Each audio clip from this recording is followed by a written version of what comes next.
quiero que estires un poquito más. Ahora que tienes menos peso, acostúmbrate a estirar un poquito más la pierna de atrás, ¿vale? Porque te quedas aquí. A que te abras más. Me da igual que yo esté aquí adelante o atrás. Otra cosa, quiero desplazamiento en el clean.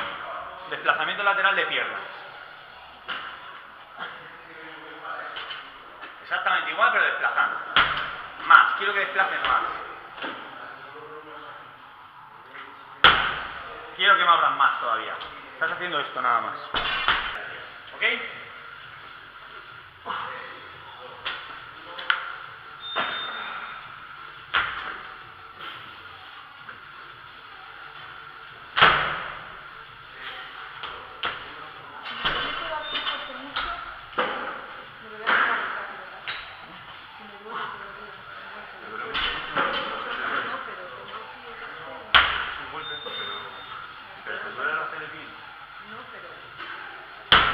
Sigue mientras que lo controles y no... Bien, así, muy buena. Venga, empuja fuerte. Flexiona la pierna. Genial, arriba. Recoge pierna adelante y pierna adelante. Muy buena, sí señor. Está controlado, hay que subir ahí de peso. Eso es un deadlift solo. Tienes que solo hacer el deadlift. Hay que...